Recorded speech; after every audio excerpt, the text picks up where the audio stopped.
کہ معصوم تھی تو مانگنا ہی حق کی دلیل ہے، نہیں خطا کا امکان تھا اور خطا پر تھی، جب مانگ رہی تھی خطا پر تھی، لیکن جب آگے سے حدیث آئی تو ان کی یہ شان ہے کہ جن کے جگر کا ٹکڑا ہے ان کی حدیث سن کے سر تسلیم خم کر لیا۔ اعوذ باللہ من الشیطان اللعین الرجیم، بسم اللہ الرحمن الرحیم۔ حضرات، آصف اشرف جلالی لعنت اللہ علیہ کا ایک بیان میری نگاہ سے گزرا سوشل میڈیا کے حوالے سے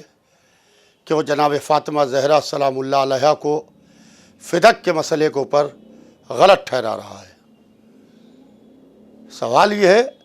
کہ یہ کوئی نیا بیان نہیں ہے، اس سے پہلے ان کے بزرگ بھی باقاعدہ دربار خلافت میں بیوی کو جب کھڑا رکھ سکتے ہیں، بیوی کو ان کا حق نہیں دے سکتے ہیں اور یہ کہتے ہیں کہ رسول اللہ کی فاطمہ زہرا سلام اللہ علیہا اکلوتی بیٹی نہیں تھی بلکہ 4 بیٹیاں تھیں، لہذا عظمت جناب معصومہ کو کم کرنے کے واسطے مسلسل اس طریقے کی حرکتیں ہوتی رہتی ہیں۔ اصل میں یہ کسی کی محبت ہے اور محمد و آل محمد علیہ السلام کی عداوت ہے۔ ایک تو معصوم ہمارے یہاں اللہ بناتا ہے، رسول بھی چاہے کسی کو تو رسول معصوم نہیں بنا سکتے ہیں، معصوم صرف اور صرف اللہ بناتا ہے۔ جہاں تک کہ بی بی فاطمہ زہرا کا معاملہ ہے کہ شب معراج اللہ نے اپنے حبیب کو عرش پر بلا کے نور جناب فاطمہ زہرا سلام اللہ علیہا عطا کیا۔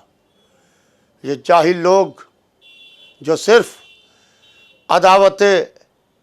اہل بیت علیہ السلام پہ، عداوت جناب فاطمہ زہرا سلام اللہ علیہا پہ ان کی زندگی بسر ہو رہی ہے، اصل میں اللہ ان کی عقل کو سلب کر لیتا ہے۔ جس کے دل میں عداوت جناب معصومہ ہوتی ہے اللہ اس کی عقل کو سلب کر لیتا ہے۔ جہاں تک کہ فدق کے مسئلے میں یہ ہے کہ بی بی حق پر نہیں تھی اور بی بی نے فدق کے مسئلے میں بی بی نے جو دعویٰ کیا وہ معاذ اللہ غلط تھا، تو فدق کا معاملہ بالکل اس طریقے سے زمانے کے سامنے آئینہ ہے، بالکل ثابت ہے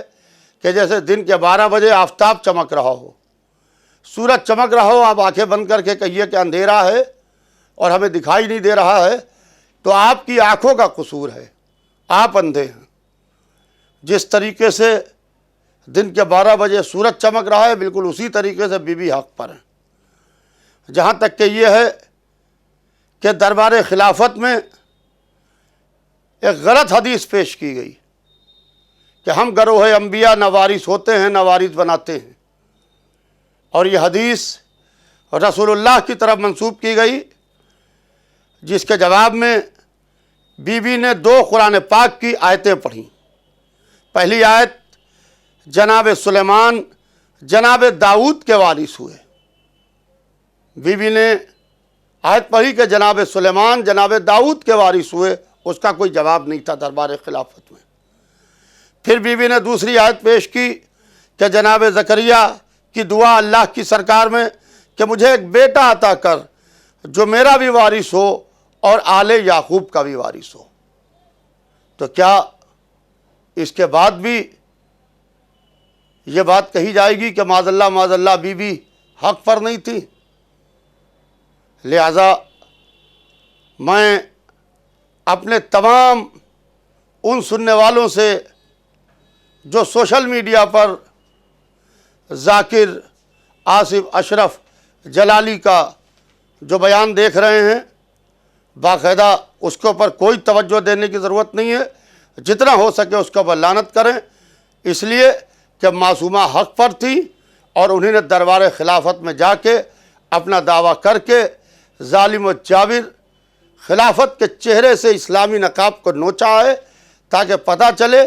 کہ یہ حق چھیننے والے ہیں، اور جس کا حق ہے وہ بی بی دربار خلافت میں اپنا حق مانگنے کے واسطے آئی۔